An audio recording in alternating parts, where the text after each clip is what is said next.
keseluruhannya itu ada dari otak, mulai kita lihat apa sebetulnya fungsi otak. Otak memiliki 4 fungsi utama. Ada beberapa fungsi lagi, tapi ini adalah 4 fungsi utama. Fungsi yang pertama adalah otak sebagai sistem gerak ataupun motorik sensorik lah, gerak lah. Gerakan sekecil apapun pada saat Anda menulis, Anda lagi mengitukan tangan, apapun, sekecil apapun, itu dikontrol oleh otak. Sistem yang kedua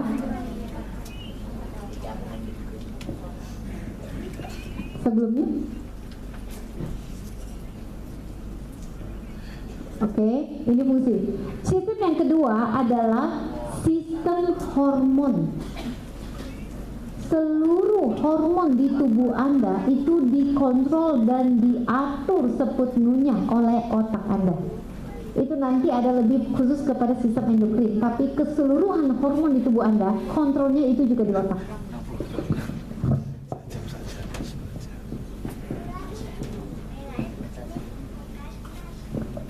Ketiga adalah otak yang mengontrol emosi, tingkah laku, sikap, dan sebagainya, itu juga dikontrol oleh otak. Makanya kenapa apapun kejadian yang Anda alami, rasa tidak enak yang Anda rasakan, sebetulnya itu dirasakan di otak, bukan di sini. Tapi contoh, Anda lagi konflik dengan seseorang, Anda mengatakan, oh saya sakit hati dengan dia. Sebetulnya hati Anda tidak sakit, yang sakit otak Anda. Ya tapi kan nggak enak, saya sakit otak sama dia, jadi saya gila dong ya. Nggak apa-apa. Hanya saja yang terjadi adalah pada saat ada rasa tidak enak dibuat oleh amigdala ini, oleh bagian dari otak Anda, sehingga salah satunya adalah detak jantung Anda lebih cepat. Nah, Anda rasa tidak nyaman di sini. Makanya kita lebih katakan sakit hati. Bapak dengan Ibu, kalau otak emosi, apapun yang Anda alami, apapun yang sikap yang Anda keluarkan, itu tidak luput dari proses panjang yang ada di otak. Tapi kalau seambil garis besarnya, proses di otak kita, otak emosi kita, dia akan diproses dari satu, panca indera, hipotalamus,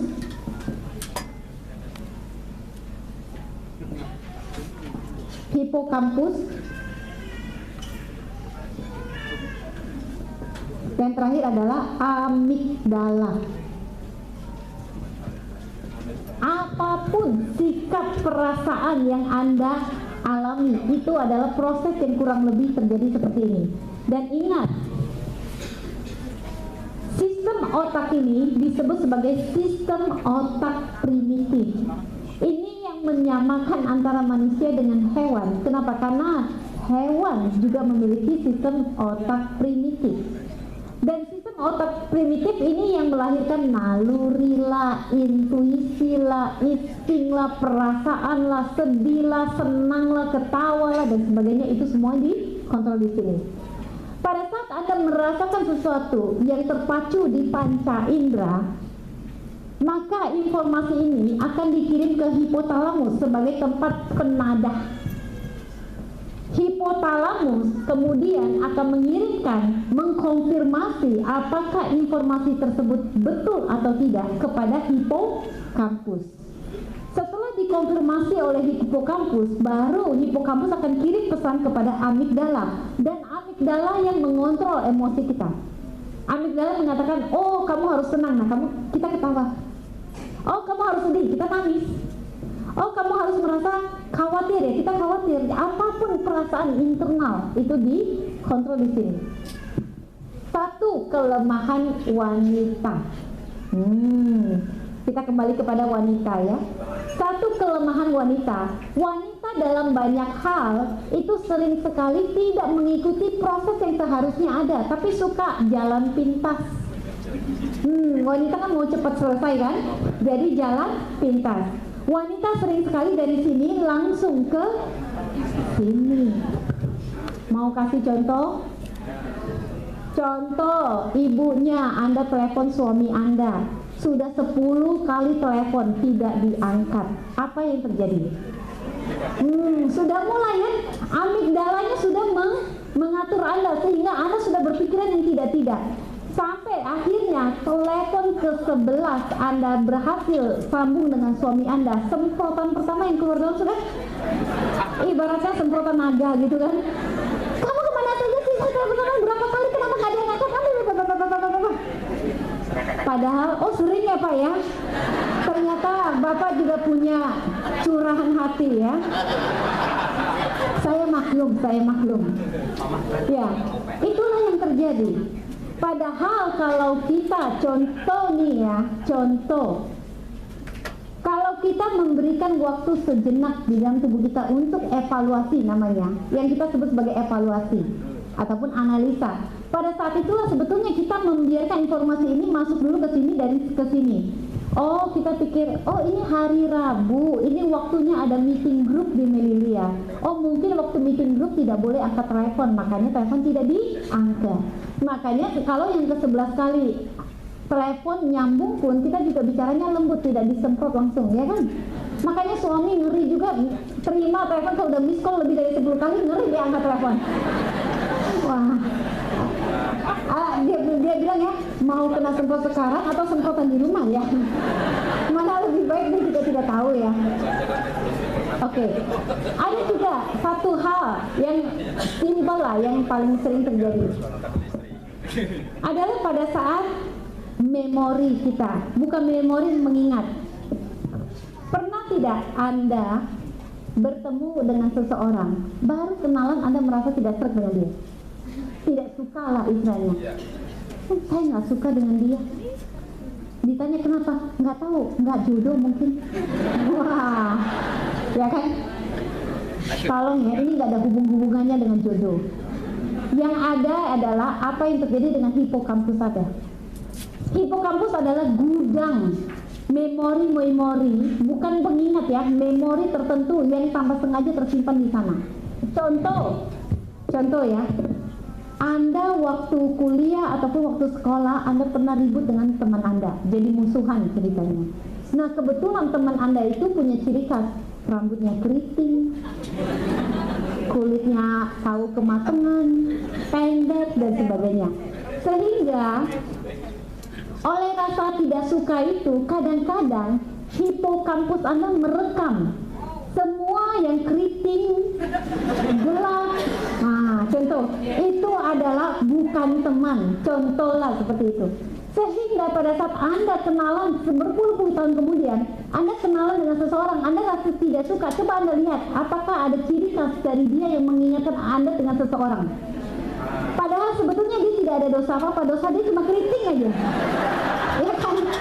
Jadi Anda tidak apapun yang Anda simpan di hipokampus itu akan menjadi memori yang tidak bisa dihapus. Makanya kenapa selalu dikatakan positive thinking. Karena dengan positive thinking lah kita bisa mengeluarkan hal-hal negatif di hipokampus. Karena apa yang sudah masuk ke dalam hipokampus, dia akan membuat perilaku kita berbeda. Nah, itu berbahaya. Kemudian fungsi otak yang terakhir adalah pengingat.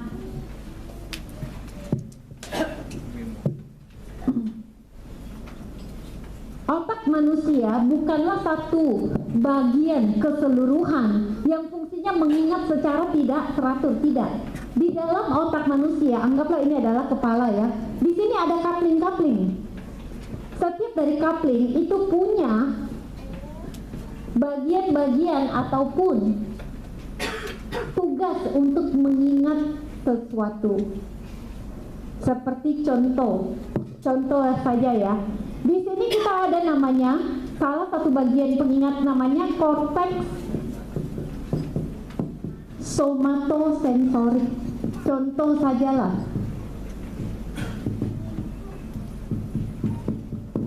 Bagian dari korteks somatosensorik ini adalah bagian yang melatih indera sensor kita. Pada saat, ingat kayak contoh, apa yang membedakan kalau kita dengan orang yang buta, tunanetra, Indra peraba lebih peka yang mana? Tunanetra. Kenapa dia bisa lebih peka? Karena pada saat dia tidak bisa lagi melihat, maka dia akan menggunakan indera perabanya lebih sering daripada matanya. Sehingga pada saat dia terus gunakan dan dia terus latih, dia akan memiliki kepekaan yang jauh lebih tinggi dari kita. Seperti contoh ada juga korteks motorik gerak. Saya ambil contoh lah.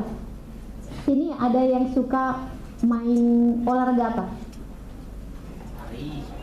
Hah? Renang, selain renang? Oh, tenis ya, tenis. Yang suka main tenis coba. Oke, ibu. Ibu suka main tenis ya. Ibu, kalau coba bayangkan, ibu sekarang bertanding tenis dengan petenis yang paling terkenal di dunia sekarang siapa?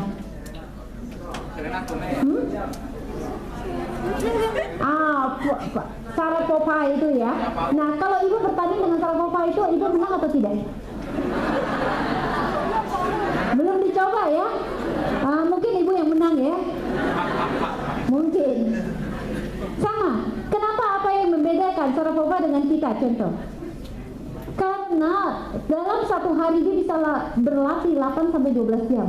Sehingga gerakan motoriknya itu sudah sangat sinkron dengan panca indera dia. Kemanapun dia mengarahkan bola, dia sudah bisa memprediksi kemana bola akan pergi, sehingga langkah motoriknya itu juga disesuaikan. Kalau kita latihannya 1 bulan sekali, kalau tidak setahun sekali, bola kemana kita kemana. Apalagi kalau lihat ibu-ibu main bola, main sepak bola, ibu-ibu yang dikejar bola, bukan mengejar bola, betul kan? Nah, itu adalah hal yang membedakan kenapa pada saat kita sering latih terhadap sesuatu, maka dia akan menjadi lebih peka dan lebih bagus. Satu hal yang menentukan kita lebih hebat dari orang lain ataupun makhluk yang lain bukanlah volumenya, bukanlah beratnya. Maaf, kalau lihat dari volume otak, manusia dengan simpanse volume otaknya sama, besarnya sama. Tapi kenapa kita menjadi jauh lebih cerdas?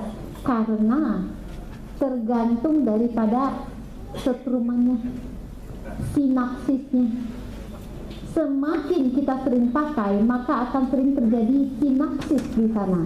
Semakin sinapsis terjadi, semakin kita lebih cerdas. Makanya saya selalu memberikan contoh. Ada 2 kasus, dua-duanya perempuan, A dengan si B. Ceritanya A dengan B, dua-duanya kuliah. Pada saat lulus dari kuliah, wah, A karena namanya A ya, semua nilainya semuanya A dari ujung ke ujung, A semua. Sehingga dia lulus dengan kategori sampai summa cum laude. Pintar atau tidak? Pintar. Ini A semua. Cuman B, dia itu tidak suka dengan angka A. Jadi nilai dia dari ujung ke ujung C semua. Bukan B, malah C semua. Yang penting bisa lulus saja, dia udah syukuran 7 hari 7 malam deh. Yang penting lulus deh, ya kan? Ini yang kita anggap sebagai biasa. Tapi 2 orang ini setelah lulus kuliah menjalankan hidup yang berbeda. A setelah lulus langsung dia menikah. Dan selama menikah 10-20 tahun kemudian dia tidak pernah merangsang diri dia untuk belajar atau apa. Yang penting kegiatan yang paling heboh bagi dia adalah ikut kondangan. Paling heboh itu. Kemudian berita paling penting bagi dia adalah infotainment.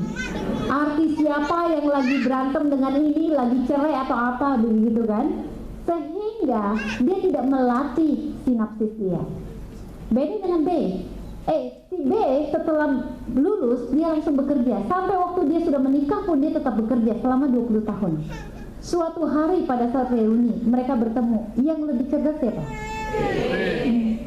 B lebih cerdas. Kenapa?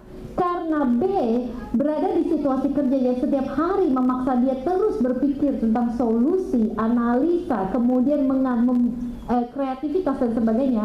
Maka sinapsis yang terjadi di otak B itu lebih banyak daripada otak A. Jadi Bapak dengar Ibu, itu yang menjadi alasan kenapa salah satu orang paling pintar di dunia yang disebut Einstein Dia mengatakan kalau hari ini dia dianggap salah satu orang yang paling biasa. 10% dari otak biasa. Bahkan ada satu penelitian yang begitu hebat mengatakan, Anda coba pikirkan, komputer apa yang paling canggih sekarang? Apple. Ya, Apple yang paling canggih lah, yang paling super canggih. Ini anggaplah ini Apple. Adalah sebuah rumah. Kemampuan otak Anda dibandingkan Apple, otak orang biasa, itu sama dengan bangunan. Ini adalah bangunan rumah tingkat 2 untuk Apple. Otak Anda itu sama dengan Anda membangun bangunan sampai dari bumi sampai ke bulan.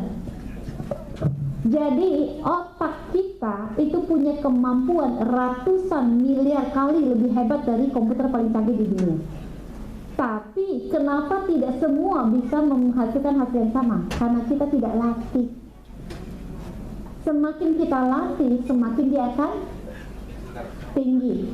Ibaratnya unlimited kemampuan dari otak.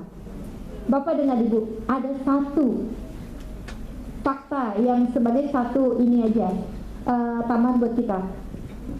Ini yang menjadi satu alasan kenapa anak-anak setelah mengkonsumsi soya, kenapa anak-anak itu semua lebih banyak lebih pintar daripada anak-anak biasa. Ada yang mengatakan, oh dulu itu dia selalu ranking ketiga tapi dari belakang. Setelah konsumsi soya dia jadi ranking ketiga dari depan. Ada perkembangan. Kenapa bisa?